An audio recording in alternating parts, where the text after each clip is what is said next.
Welcome to the Animal Wellness Podcast, all about improving the lives of animals with better policies and practices in government and business. Brought to you by Animal Wellness Action, where we believe helping animals helps us all. Here's your host, Joseph Grove. All right, everyone, welcome to the Animal Wellness Podcast. I am your host, Joseph Grove. Today, we're tackling an issue that sits at the intersection of wildlife conservation, public health, and environmental responsibility: lead ammunition and the far-reaching consequences of its use. Every year, tons of lead are discharged into the environment through spent bullets and shotgun pellets. Much of that lead disintegrates on impact, scattering into carcasses and ending up in gut piles and surrounding soil.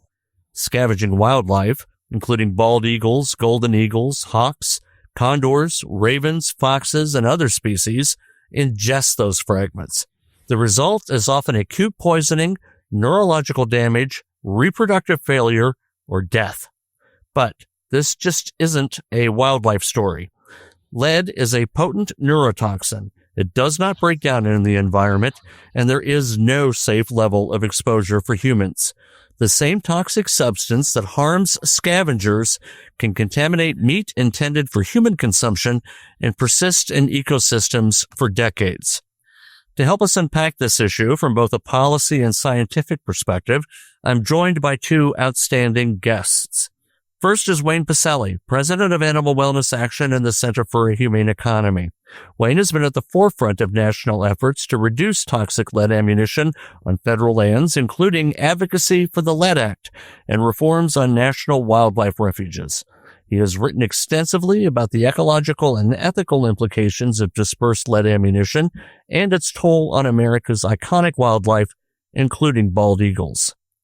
Also joining us is Dr. Aisha S. Dickerson, assistant professor in the Department of Epidemiology at the Johns Hopkins Bloomberg School of Public Health. Dr. Dickerson specializes in environmental neuroepidemiology, studying how environmental exposures, including heavy metals like lead, affect neurological health and conditions such as Alzheimer's disease and autism spectrum disorder.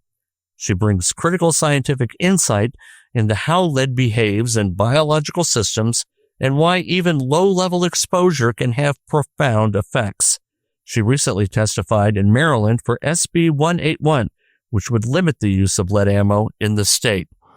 Together, we'll explore the science of lead toxicity, the documented impacts on wildlife populations, the public health dimensions, and what policy solutions are on the table. This is an issue that challenges us to think carefully about tradition, science, and responsibility, and about the legacy we leave in the landscapes we share with wildlife. So, Dr. Dickerson, Wayne, thank you so much for joining me today for the show. Thank you. Great to be with you, and very excited to be for the first time with Dr. Dickerson on the podcast. All right, Dr. Dickerson, we'll get to you in just a moment, please. I'm very excited to hear what you have to say, but I want to go to Wayne first and ask Wayne, what is the problem here? I mean, most people, I think, can't even begin to fathom that this is an issue. Where are we seeing it? What's causing it? Give us the lay of the land generally. Well, lead is an element on the periodic table. It's number 82, atomic number 82. It's been known as a toxic element for 3,000 years. It found its way into so many products that were, commercially used, and that, people were holding and breathing in fumes from lead, and it has been known as an inert element that has no safe exposure level, as you indicated. Joseph, in the 20th century, the United States has taken lead out of gasoline, toys, paint, and a number of other, major commercial uses. Now, lead ammunition is really the largest source of lead that is dispersed in the environment. And there is a rather unique volunteer dispersal crew, which is 10 million hunters, who shoot lead ammunition over 1.5 billion of the 2 billion acres of the United States. Just an immense distribution pool to basically disperse 40,000 to 80,000 tons of lead. Now, 35 years ago, the United States Fish and Wildlife Service outlawed the use of lead ammunition for hunting waterfowl. That's ducks, geese, and a small set of other species. This is one of the most popular forms of hunting. Commercially, in Maryland, where I live, duck and goose hunting was a major thing for guides. They made the transition in 1991 at a time when the marketplace had fewer, at the start, non-lead ammunition options. And it was also before the advent of online sales of lead or non-lead ammunition and ammunition in general. So now what we're proposing is to build on California's law of 2013 that I was involved in initiating to outlaw lead ammunition in Maryland. And we have petitions in 6 other states to address this problem because there's no safe level of lead for any living creature, humans, deer, foxes, ducks, geese, you name it. Nobody does well when lead is in the system. Okay. So let's understand a little bit better the proliferation of it. So, a hunter goes out, he or she is using a lead bullet. I think the average person assumes that bullet does its job. The animal is if it's hunted for, heaven forfend, a trophy or for a meal, that's the end of the story. But it's not that simple, is it? What is the collateral process by which lead ends up where it ain't supposed to be? Yeah. Well, think of deer and hunting deer. So a hunter shoots an animal. He or she then dresses out the edible portion of the carcass, taking the portions of the body that are used for consumption. Let's say that's half of the body weight of the 130-pound deer. So 65 pounds of meat go home to the freezer to feed to family, friends. Maybe they're donating some of it to a food bank. That carcass would have small fragments of lead. It will also have lead dust in it at no safe level. Dozens of people might consume lead or ingest lead from that single carcass. The other half of the body is left in what's called the gut pile. That's the organs and the hooves and the bones. And in nature, there is no waste. So the foxes, the crows, the vultures, the wide range of other species and ecosystems will pick apart that carcass and essentially leave very little there except the bones and the hooves. They will ingest the lead and they will see lead bioaccumulate in their tissues. They will die of lead poisoning or plumbism. And no one knows how many. I mean, yes, how many animals die. It could be 20 million animals a year, and we know that there have been more than 600 studies, mainly in the wildlife management profession, but now increasing numbers in terms of human health. We know that it's killing bald eagles, golden eagles, condors, California condors, rare California condors, and so many other species as you enumerated in your roster of species at the beginning of the show, Joseph.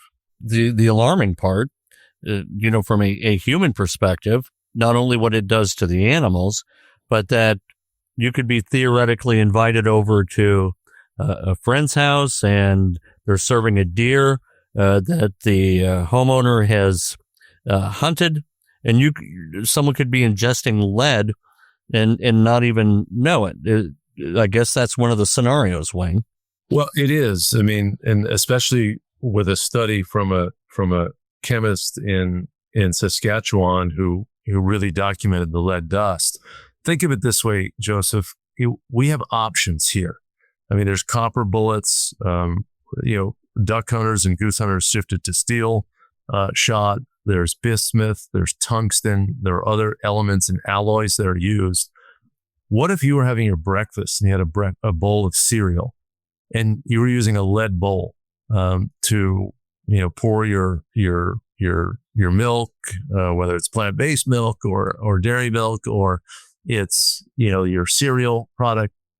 And you're eating that and you don't really see it. You don't know what's going on, but you're going to get little, lead atoms that are moving from the bowl into your body. You have an alternative.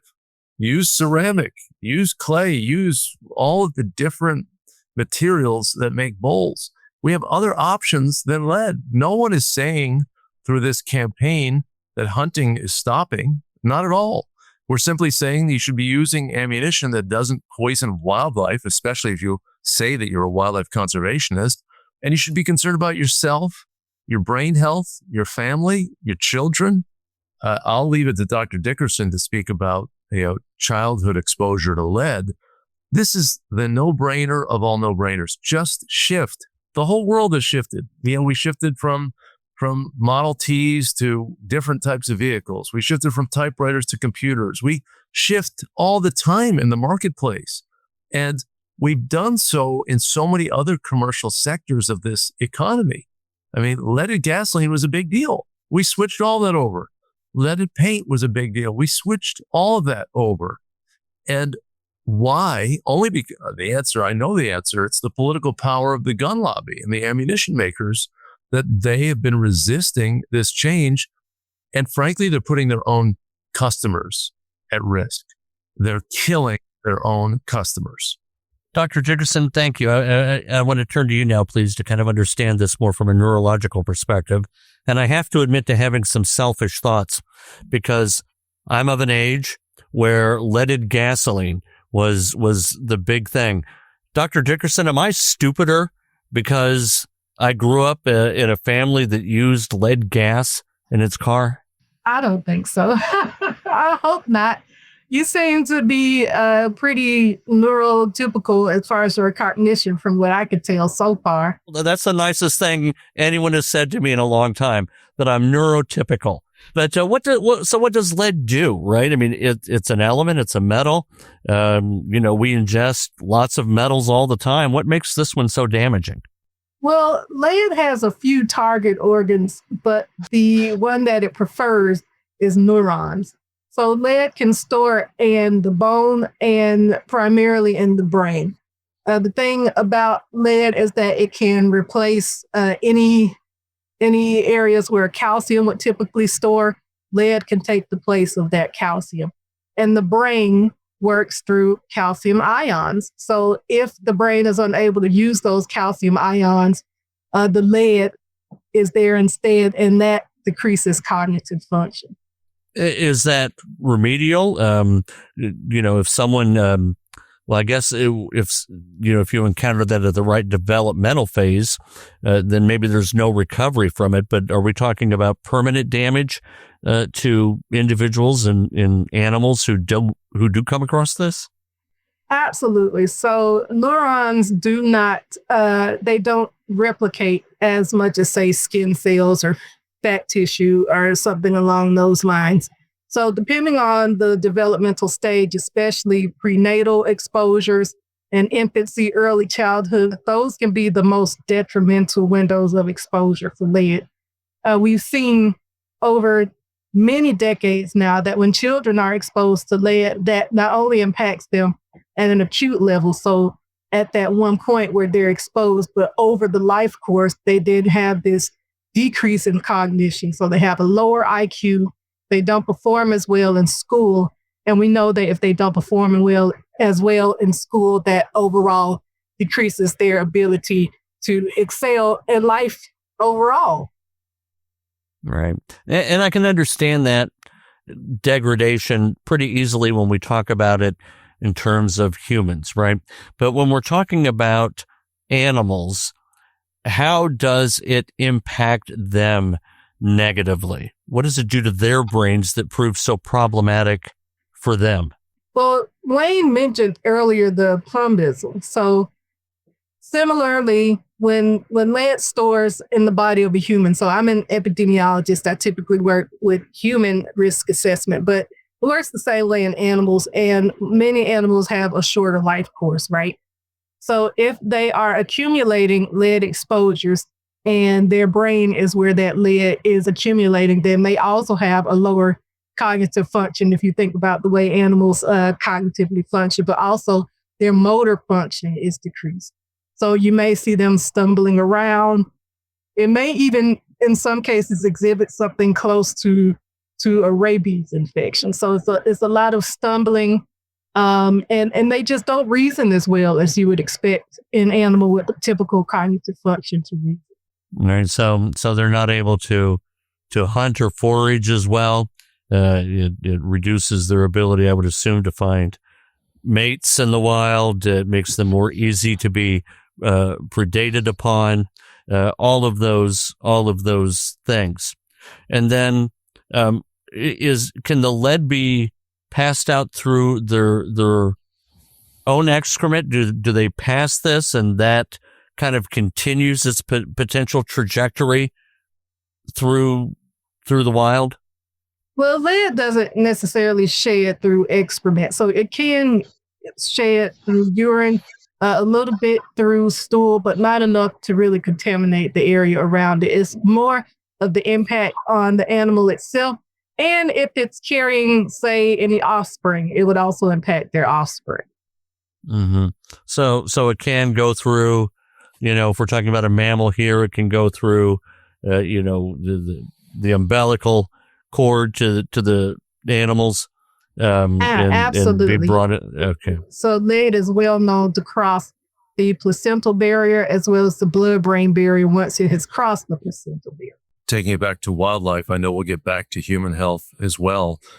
But in 1991, when the federal ban on lead ammunition was imposed for waterfowl hunting, several million duck hunters and goose hunters in the United States, since then, there have been studies to indicate that 1.4 million to 3.9 million waterfowl would have annually died from lead poisoning that are now not dying in those numbers because there's just less lead that's being dispersed in their habitats. The ducks would just pick up the little lead fragments and ingest them, thinking it was a small stone for grit, and it is a circumstance that has benefited duck hunters, not just neurologically in terms of their own well-being if they're consuming the ducks, but it gives them more opportunity to hunt. And this is the incredible thing is here you have an animal welfare advocate like me advocating. Obviously, Dr. Dickerson, is really coming at this really from a human health perspective and then applying those health perspectives to non-human animals as well. But you would think that the people who are most directly affected by ingestion of lead, because the purpose for most hunters is to consume the animal you've shot, that this would be a priority for them to protect their own brain health and to protect their children.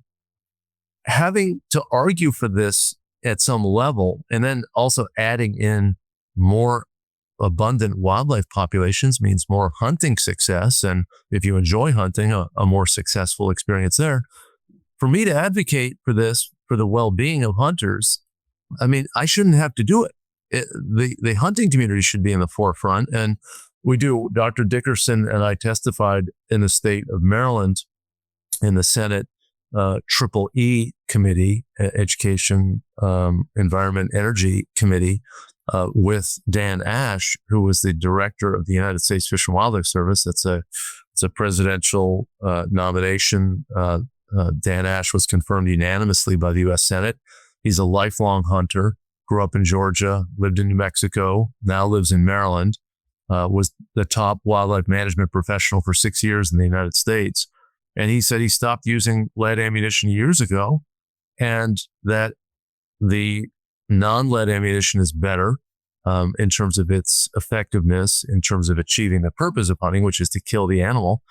And he also doesn't want to incidentally kill all of these other wild animals as a consequence of his hunting activity, nor does he want to put his family at risk from consuming lead. Mm-hmm. Dr. Dickerson, thank you, Wayne. Are there some animals that are more vulnerable either to their physiology or to their habit of being lead ammo, to this spent lead?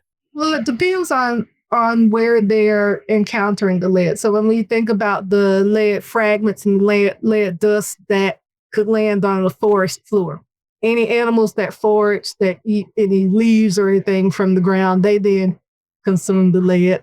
But then, as Wayne mentioned, any carnivorous animals or omnivorous animals that eat any of the gut piles that are left behind, they would also consume the lead. So they're equally at risk for exposure. But as far as the impacts, I would surmise that birds probably experience the greatest health risk for exposures to lead. Again, I mentioned that as the lead can accumulate in the brain, that impacts neurologic function, which of course impacts motor function. Well, if a bird can't fly properly, that's going to inhibit their ability to live, to hunt, to eat, to get anywhere. So I would surmise that birds probably have the worst health impacts from lead exposure. You're listening to the Animal Wellness Podcast. We'll be right back after this quick word from our sponsor. Animal Wellness Action depends on countless people like you to support our fight for animals. Join us today by donating to further our campaigns to spare countless animals from cruel and needless pharmaceutical tests. Put an end to animal fighting. Liberate farm animals from extreme confinement and so many others. Become a donor at any amount. Visit animalwellnessaction.org/donate to join our fight against animal cruelty of all kinds. Again, that's animalwellnessaction.org/donate. Thank you. Now, back to the Animal Wellness Podcast. So Wayne, we apparently have, taken care of the waterfowl issue. What would you say to folks who say it's really not a widespread problem, that it's an isolated or exaggerated concern? What does the body of evidence show about the scale right now of wildlife mortality linked to spent ammunition? Well, Joseph, we have just a perfect example of the waterfowl. I mean, that was done 35 years ago. The argument against the transition away from lead is really to diminish the significance of the issue, but it's indisputable that the science is there. So really what some of the guns and ammunition makers and some of the more extreme hunting groups say is that, it's just going to drive people out of hunting if they have to buy more expensive ammunition, and it may not be as accessible, and they're just going to throw up their hands. Well, I know a lot of hunters, and they're quite committed to their sport. They're not going to give up the sport because a box of ammunition costs $1 or $2 more. And they also now have a completely better marketplace to shop because of online sales. In 1991, we didn't have the internet to speak of. People weren't using email. The websites were not online sales portals. Now, if you're a hunter in Maryland, you can shop in the national marketplace and you can get your ammunition delivered to you in 3 to 7 days. And you're not dependent just on your local gun store, which may have a more limited supply.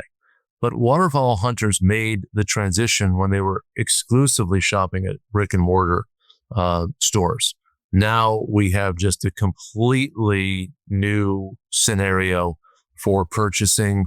You'll have national competition. And as more states come on the line to ban lead ammo, the prices are going to equalize. And I don't think it's going to be any more expensive. And when you think about expense, you have to think about long-term expense. What is the expense of neurological disorders? I mean, it's incalculable. What is the expense on the loss of wildlife that enrich our lives? What is the expense of having lead, on your hands when you're handling your firearm, and the vapors that are infused with lead? I mean, these are all just basic, simple things. I can't even believe we have a debate about this, to be honest with you. It sounds like an example of the slippery slope argument, right? If we let the Wayne Pacellis of the world get rid of our lead ammo, then next they'll be coming, for our copper ammo, right? Is that some of the reluctance, you think? Oh, there's no question. It's a slippery slope mentality. And the reality is, whenever I hear the slippery slope arguments, I say, you in the hunting community have to be able to defend your core activity. If you claim you're wildlife conservationists, then show it. Defend public lands, protect rare species. Don't allow collateral killing through plumbism of all sorts of non-game species. I mean, it's just basic. If you want to make an argument that hunting is suitable for food consumption for wildlife management, make it. But you really decrease public confidence in your truthfulness and your sincerity if you take actions that are at odds with basic wildlife protection and conservation principles. Lead is a collateral killer. It kills everything. And there's just no reason for it because you've got a ready alternative. No one is saying shorten the seasons. No one is saying reduce the bag limits. Saying use ammunition that doesn't keep killing long after the ammunition has left the barrel of a weapon. All right. We at Animal Wellness Action and at the Center are behind the LEAD Act. And it's a convenient acronym. But Wayne, tell us about the LEAD Act, what it is, what it would do, and what its prospects are of passage. Joseph, the fronts of activity are the states, which have wildlife agencies that are supposed to be protecting the wildlife, but they also serve hunters for the most part and other consumptive users of wildlife. The states have a responsibility to get the lead out of ammunition, as well as, frankly, fishing sinkers as well. There are alternatives for lead fishing sinkers. There are alternatives in all of these domains. The science is conclusive, 600 studies. There's nothing on the other side to say that this is just a concocted or exaggerated line of argument. It's probably much more serious than we're even understanding at this point, would be my guess. The other theater of activity is the federal government. Now, the federal government and the U.S. Fish and Wildlife Service set up the framework regulations for waterfowl hunting because waterfowl migrate across state lines. So they have to be managed almost on a continent-wide basis or even a hemisphere basis at some level. So the Fish and Wildlife Service develops framework regulations and the states choose options within those frameworks. And it was because of that federal responsibility that the Fish and Wildlife Service said, no more lead in 1991. And it's been perhaps one of the greatest conservation and animal welfare success stories in the history of wildlife management. But it came over the objections of the NRA and many hunting groups and guns and ammo organizations. It was because animal welfare and conservation groups pushed it. So the other big category where the federal government has a very definite responsibility are national wildlife refuges. The primary manager of those refuges is the U.S. Fish and Wildlife Service. There are about 573 of them, more than 90 million acres. And most of them, even though they're called wildlife refuges, permit hunting, which I think is counterintuitive to most people. And then they're also using lead ammunition in most of them. The prior administration, the Biden administration, was just extraordinarily timid on this. It was an embarrassing underperformance on this issue. The Fish and Wildlife Service experts concluded that lead was dangerous, that there's no safe level, that wild animals are being poisoned. And out of those 573, they said, we're going to phase out slowly they said it would be 2026. This was some years ago in 2022, 4-year phase out on 7 of those 573 national wildlife refuges. I mean, it couldn't have been more timid. It couldn't have been a greater example of executive agency underperformance. So Representative Ted Lieu and Senator Tammy Duckworth have legislation to phase out lead on all 573 national wildlife refuges. But the NRA is opposing it at the federal level and some of the other gun and hunting groups.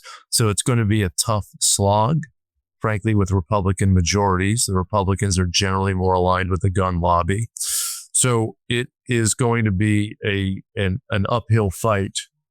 And but we are going to continue to build support for it. Meanwhile, we're going to do very dedicated work at the state level. And Maryland, I think, is one of the most important ones that's happening right now. Thanks for that, Wayne. Dr. Dickerson, let me come back to you because you come from a family of hunters, right? And why are people resistant to make this kind of change? And have you seen it in your own familial experience? I think some of the resistance to change is just out of habit. People are used to using the type of ammunition that they're used to using, and they don't know any different until they try something different. As far as my family, my father, my brother, my uncles, my cousins, they all hunt. And part of their changing to copper ammunition was me explaining the impacts of lead, but the other part was that a lot of the wildlife conservationists in Alabama have been discussing with hunters in the area that they thought that copper bullets would be a good way to reduce lead exposure. My father is to the point now where he couldn't find a lead bullet in his shed if you ask him where it was. He doesn't know where they are. All he knows how to find now are his copper bullets, and they're all that he purchases. He also, according to him, believes that the copper bullets are more accurate. He likes the fact that when he fires at an animal, that the part of the carcass that he hit doesn't totally explode. That there's more meat left to acquire after the fact, and he prefers the copper bullets now. Even if you were to offer him lead bullets, I'm not sure he would be willing to purchase them. But I think, in the beginning he was a bit opposed to the additional price, but once you paid that price for so long, it really is negligible. I must say that Ted Williams, who is a hunting writer, he has written for hunting publications all over the U.S. He's a lifelong hunter.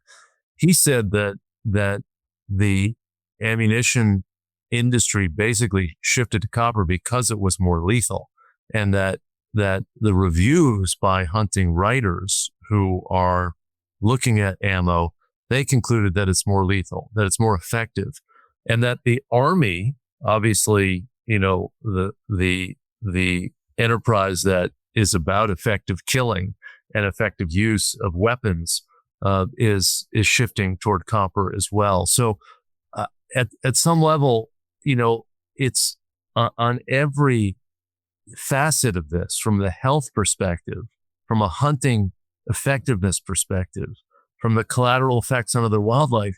I mean, it's like everything checks the box, and the incremental price difference, which again is just not very sizable. And if you're hunting deer and you're killing one deer a season, the goal of any responsible hunter is to have a one-shot kill, right? This is what we hear from hunters all the time.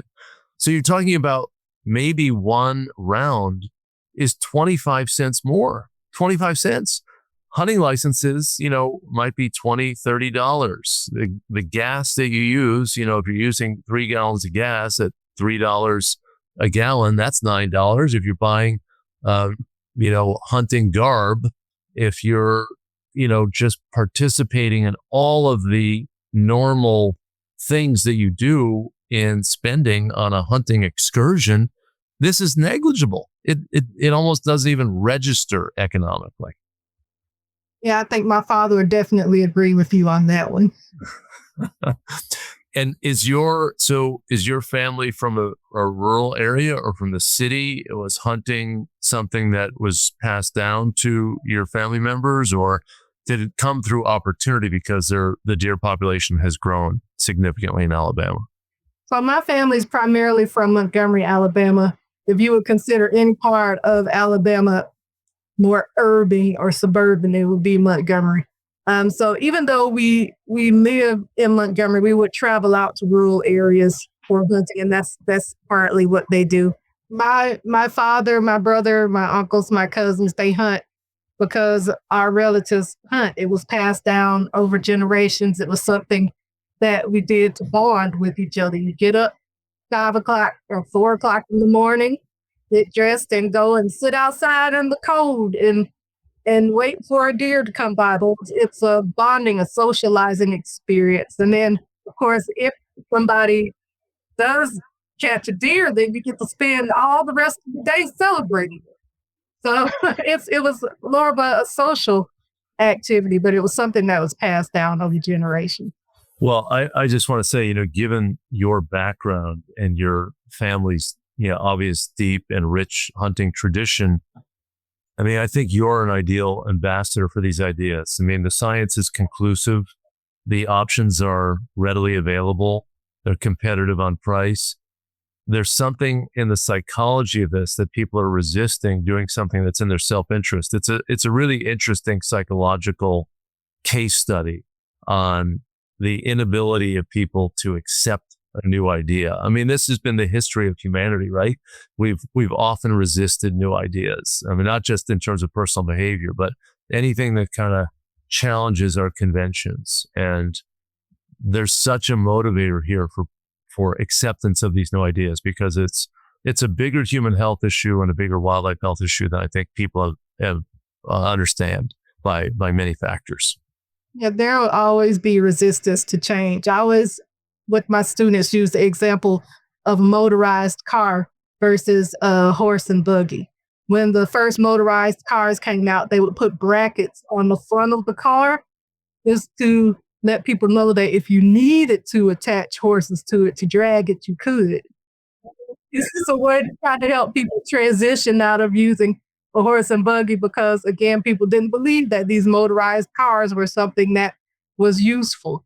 So there will be a transition period, but of course, nobody can imagine riding in a horse and a buggy unless they were riding around Central Park or something. Right. And just in your science realm, and Joseph, forgive me for having this bilateral discussion with Dr. Dickerson, but the issue of tobacco and smoking. I mean, you had the whole tobacco industry for years kind of in denial about the effects of smoking on human health, the lung cancer connections, the other forms of cancer. And I remember when I started lobbying in Washington, D.C. in Congress, I mean, big tobacco was untouchable. I mean, it was, they commanded the outcomes of the Senate and the House. But eventually it was actually quite abrupt. In the early 90s, everything flipped because the science just became so overwhelming. And, it was a habit that the smokers were also sacrificing, and people continue to sacrifice today at some level to pursue their favored, habit. But I don't know. I mean, I think, isn't that one of the greatest examples in the history of science and human health, that we hung on to tobacco and we continue to hang on to smoking? Well, yeah, I mean, we now transitioned out of cigarettes into e-cigarettes, which is a topic for another podcast. But yeah, it's a good example of how public health and science, data-driven science, was used to remove a public health issue. And hopefully, we'll be able to use data-driven science to do the same with lead-based ammunition. All right. Well, thank you both very much. I appreciate that. Dr. Dickerson and Wayne, any final thoughts as we wrap up our time together? Well, one thing that I didn't really discuss is that even with these repeated exposures, even in small amounts, if someone is exposed to small amounts of lead via ingested meat or from lead dust from ammunition, those small incremental exposures can accumulate over time. Lead can, again, replace calcium in bone, and it can store in the bone and then re-release at any point that bone metabolizes. And bone metabolizes during pregnancy and in older age. So even if someone is no longer experiencing that lead-based exposure from consumption or from lead residue, the damage is done, and the lead is there to come back with a vengeance years later. So it could be in my bones from all that lead gas, and then and then it's going to hit me later. That's why it's important for you to make sure that you get a lot of calcium intake in middle age so that your bone density stays strong in older age.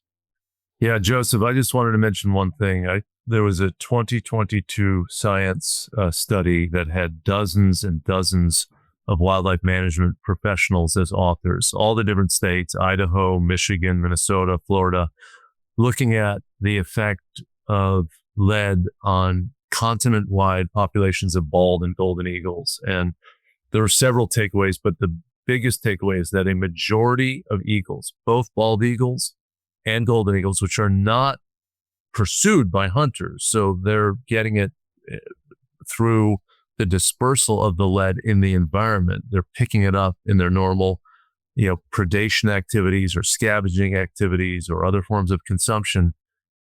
More than half of all eagles in the United States had acute levels of toxicity in their systems. And this, to me, for a top line avian predator continent-wide, shows how much lead pollutes our environment as a consequence of hunting. And we can save the eagles. We can save more than 130 other species. The terrible effects of dying by lead poisoning, which is a terrible way to go, as Dr. Dickerson described, loss of motor function, degrading of cognitive function.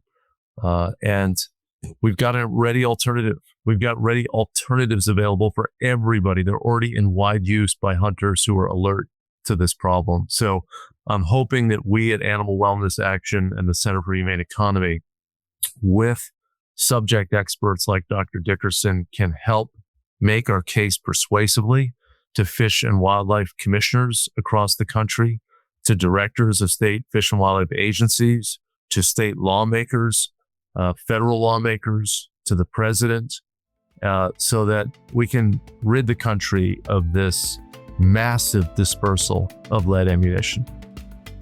Thank you for listening to the Animal Wellness Podcast. Please be sure to subscribe so you don't miss an episode, and follow Animal Wellness Action on Facebook, X, Instagram, and LinkedIn. To stay current with all of our news and information and to take action to help animals, sign up at animalwellnessaction.org. Until next time, remember, helping animals helps us all.